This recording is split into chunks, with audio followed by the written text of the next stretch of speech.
সকালে ফজরের নামাজের পরে ঘুমানো যাবে কিনা? ফজরের পরের ঘুমের যদি ফতোয়া দেই তাহলে বেশিরভাগ লোকই তো এখানে আসামির কাঠ গড়ায় দাঁড়ায় যাবে। ফজরের পরে বেশিরভাগ মানুষের ঘুমের অভ্যাস না। মাহফিলের মৌসুমে আমি পারি না, কিন্তু মাহফিলের মৌসুম বাদে বাকি সময় আমার বাসায় আমি আমার পরিবারের সদস্যদেরকে চেষ্টা করি রাত 10টার ভেতরে বিছানায় চলে যাওয়া। এটা আজকাল সোনার হরিণ হয়ে গেছে। আমরা রাতে 12টার আগে গ্রামের মানুষও শোয় না আজকাল।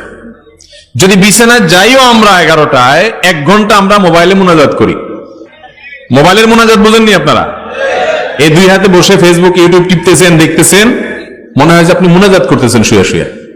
এই মুনাজাত করতে করতে মোবাইল ঘুমের চোটে মুখের উপরে পড়ার আগ পর্যন্ত রাখে না অনেকে, ঠিক না বেঠিক? এরপরে মোবাইলে কি দেখছে কি না দেখছে এসব জল্পনা করতে করতে আর ঘুম আসে না। 12টা 1টা 2টা বেজে যায়। এরপরে ফজরের সময় শয়তান হাত পা টিপে ঘুম পাড়ায় দেয়। ফজরের পরে তার না ঘুমার উপায় নেই, কারণ রাত্রে ঘুমাচ্ছে 3 ঘন্টা 4 ঘন্টা মাত্র। মনে রাখবেন, ইসলাম যে লাইফস্টাইল দিয়েছে এই লাইফস্টাইলের মধ্যেই আমাদের কল্যাণ আছে।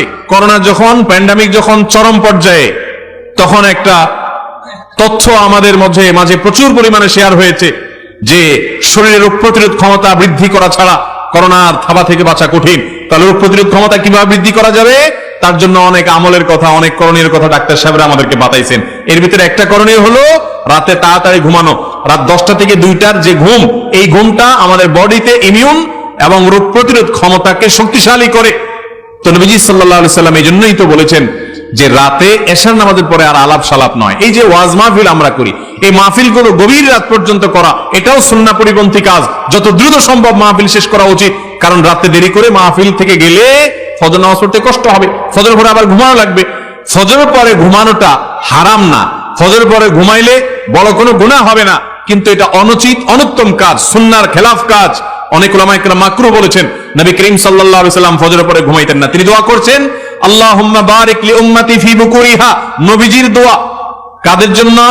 যারা সকালবেলা কাজ করে, সকালবেলা যারা জেগে থাকে, তিনি দোয়া করেছেন আল্লাহ আমার উম্মতের জন্য সকালবেলার সময়টাতে আপনি বরকত দিবেন।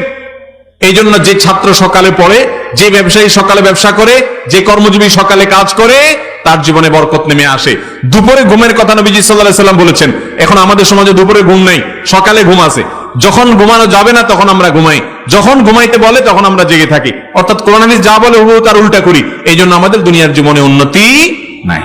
ভাইরা আমার, রাতে তাড়াতাড়ি ঘুমের অভ্যাস করতে হবে। আমি প্রায় সময় বলি এই আমলটা বড় কঠিন হয়ে গেছে, আমাদের সবার জন্য এটা তিতা করলা টাইপ আমল হয়ে গেছে। আমরা অন্য অনেক আমল করতে রাজি আছি, রাতে তাড়াতাড়ি শুইতে চেষ্টা করবো তো ইনশাআল্লাহ। ওযু অবস্থায় মা যদি বাচ্চাকে দুধ খাওয়ান, ওই ওযু দিয়ে নামাজ আদায় করা যাবে কিনা? খুব দরকারি প্রশ্ন। মায়েরা যদি তার দুগ্ধ পোষ্য সন্তানকে দুধ দান করেন, দুধ খাওয়ান ওযু করার পর পবিত্র অবস্থা, তাহলে ওই অবস্থায় নামাজ পড়া যাবে ওযু দিয়া। দুধ খাওয়াইলে সন্তানকে ওযু ভাঙে না। অনেকে মনে করে থাকেন স্ত্রীর গর্ভে সন্তান থাকলে মা বাবার জানাজা পড়া যায় না। এটা কতটুকু সঠিক? এটা সম্পূর্ণ ভিত্তিহীন, ভুয়া এবং মন গড়া কথা, কুসংস্কারাচ্ছন্ন কথা। স্ত্রীর গর্ভে সন্তান থাকলেও মা বাবা বা অন্য কারোর জানাজাতে শরীক হতে কোনো অসুবিধা নাই। নামাজের মধ্যে যদি 3টা সূরা পড়ি কোনো সমস্যা হবে কিনা? যেমন প্রথম রাকাতে সূরা ফাতিহা, সূরা কাউসার এবং ফালাক, কোনো অসুবিধা নাই। আপনার মনে চাচ্ছে একটু রাকাতটা লম্বা করবেন, আল্লাহর সাথে একটু বেশি সময় কথা বলবেন, সূরা ফাতিহার পরে 3টা 4টা 5টা 6টা সূরা পড়েন, কোনো অসুবিধা নেই। একটা সূরারে বারবার পড়েন, কোনো অসুবিধা নাই। সালাত যত লম্বা করবেন তত সুন্দর হবে, তত ভালো হবে, তত মানসম্মত হবে। এরপর প্রশ্ন হলো নামাজ না পড়লে কি হয়? নামাজ না পড়লে কি হয়? কি উত্তর দিব বলেন? নামাজ না পড়লে ঈমান নিয়ে টানাটানি শুরু হয়। নামাজ না পড়লে কি হয় ভাই? ঈমান নিয়ে টানাটানি কিভাবে শুরু হয় বুঝাবো। অনেক ইমামদের মতে যে ঠান্ডা মাথায় ইচ্ছাকৃতভাবে মুসলমান হয়েও নামাজ পড়ে না, সে ইসলাম থেকে বের হয়ে যায়, খারিজ হয়ে যায়। অনেক ইমামদের মত এটা। ইমাম আযম আবু হানিফা রাহিমাহুল্লাহ সহ অন্য অনেক ইমামের মত হলো যদি সে নামাজ না পড়ে কিন্তু তার মধ্যে অপরাধ বোধ আছে, সে নামাজ না পড়ার কারণে লজ্জা শরম ভিতরে আছে, পড়া উচিত সেটা মনে করে, তাহলে সে কাফের হবে না। তাহলে নামাজ না পড়লে ইমামদের ইখতিলাফ আছে যে ঈমান আছে না নাই, ঈমান নিয়ে টানাটানি শুরু হয়ে গেল না? তো নামাজ না পড়লে ঈমানে টানাটানি শুরু হয়। কিন্তু আমাদের বাংলাদেশের মানুষের ঈমানে এত মজবুত, এত শক্ত, বলে যে নামাজ না পড়লে কি হয়েছে? ঈমান আছে। একে তো চোর, আবার বড় গলা। নামাজ পড়ে না, এক অপরাধ করে, আবার বড় গলা করে যে নামাজ না পড়লে কি হয়েছে, ঈমান আছে। ভাইরা আমার, ওমর রাদিয়াল্লাহু তাআলা বলেছেন, লা হাজ্জা ফিল ইসলাম লিমান তারাকাস সালাহ, যেই মুসলমানের সন্তান, যে মুসলমান নামাজ পড়ে না, ইসলামে তার কোনো ভাগ নাই, হিস্সা নাই, নাম নিশানা নাই। কত বড় কথা।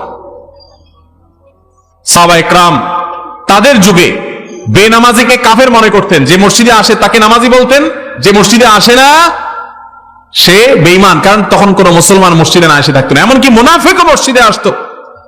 অথচ আজ মুসলমানের সন্তান মসজিদে যায় না। আল্লাহ আমাদেরকে বুঝার তৌফিক দান করুন।